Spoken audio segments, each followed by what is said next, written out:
میرے عزیز اہل وطن، بلا شبہ مشکلات بے پناہ اور راستہ کانٹوں سے بھرا ہوا ہے، لیکن ہمارا بھروسہ اللہ تعالیٰ کی کریم ذات پر ہے، جو خلوص نیت سے کام کرنے والوں کی محنت کو ہرگز رائیگاں نہیں فرماتا۔ ہم اس مالک کی رحمتوں کے طلبگار ہیں۔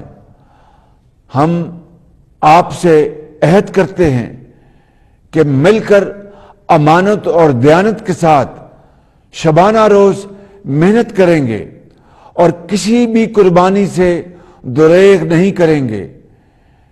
میں اور میری کابینہ اپنے ہر فیصلے کے لیے آپ کی عدالت میں جواب دہ ہوں گے۔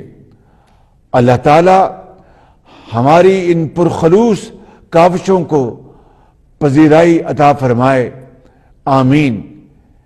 میرا پوری قوم، خاص طور پر سیاسی مخالفین کے لیے پیغام ہے کہ آئیے ہم سب مل کر پاکستان کو ایک ایسا ملک بنا دیں جس میں اختلاف رائے کو دشمنی نہ سمجھا جائے، جہاں تنقید کو حوصلے سے برداشت کیا جائے،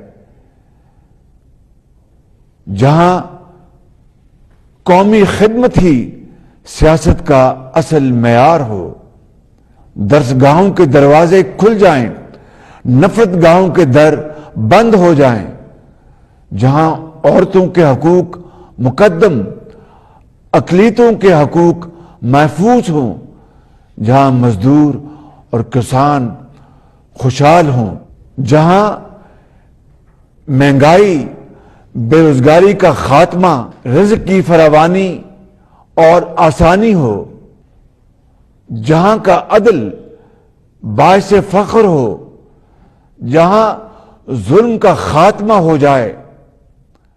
اللہ تعالی ہم سب کا حامی و ناصر ہو۔ قائد اعظم زندہ باد، پاکستان پائندہ باد۔